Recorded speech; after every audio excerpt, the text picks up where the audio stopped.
Today we're going to be working with while loops, and the while loops are going to allow us to repeat a certain process over and over until a certain condition is met. Now the reason we want to do this is it's going to prevent us from having to write cout, cout, cout if we were to try to print the same message over and over again. So let's start off with a variable. I'm going to start off with the variable x, and we're going to go ahead and we're going to set x to 5. It's right there. Now we're going to make the while loop, and as you guessed, we're just going to start off by writing the word while, and inside the brackets you're going to have a condition, and as long as that condition is being met, your while loop will repeat. So let's put that right there. So we'll say while x is less than, let's say, 10, you're going to have the same process that's going to be inside of your curly braces repeating over and over again. So you can go and say, while x is less than 10, we'll have this message being printed out on screen saying the value of x is equal to, and we're going to write x so we actually see what the value is on screen. You'll see why I'm doing that in a moment. Now you'd probably be sitting there wondering to yourself, if I just run this, x is always going to be equal to 10. This is just going to keep repeating itself and it's going to explode and your computer is going to crash. Well, we're going to do one thing right now. We want to have it incrementing each time it goes through. We're going to want x to change its value every single time it passes through this so that eventually it's going to stop. It's going to start at 5, and we can make sure it goes 5, 6, 7, 8, 9, and then it's going to stop. So the way we're going to do this is down here, we're going to write x is equal to x plus 1, and we'll leave it like that. Now, it's going to go in order, right? Remember, we said that main is like a script. Well, everything inside is a script. It's going to read from top to bottom, like words on a page. So it's going to go in and it's going to read this line first.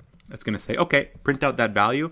It's going to print out the value of 5 the first time it goes through because that's the value of x. The next thing it's going to say, okay, now I'm going to add 1. So now it's 6, right? So it's going to go the second time. It's going to go through. It's going to go 6, and then it's go here, and it's going to go to 7. May seem a little bit obscure, but I'm sure you guys can understand the point I'm trying to make.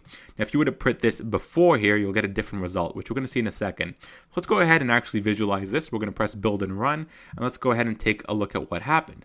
Now, rather than just having one line, we see that it passed through many times. The value of x is equal to 5, the value of x is equal to 6, and so on until it gets to 9. It wouldn't go to 10 because we did not put less than or equal to. If we were to put that, let's go less than or equal to, and we run it again, we'll see that we're actually going to go up to 10 this time. Right there you see it goes from 5, 6, 7, 8, 9, 10, and then it ends off. Now, like I want to show you guys, one last thing. If I were to put this augmentation request in front here instead, we would get a different result. And let's take a look at that. We know what we have over here. Let's go and click build and run. And now we're going to see that we're actually going to start off at 6 and we're going to go to 11. So the order you put these things in matter. And if you just be very careful and very aware of which order you're putting things in, it will all make sense.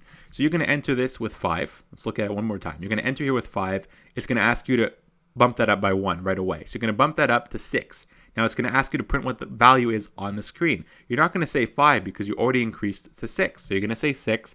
Now you're going to run through the loop again because you still satisfy the condition x is less than or equal to 10. And you're going to go back up here and you're going to keep repeating until the condition is met. And the reason you're going to go to 11 is because once you enter with the loop, it's going to be 10 when it enters the loop. Well, it still has one more trial through it. So it's going to enter, it's going to augment, and it's going to continue. Just so you guys see that. So I hope you guys enjoyed this video. Pretty simple, but if you have any questions, feel free to leave them in the comments below, and I'll be back with another video next. Thanks.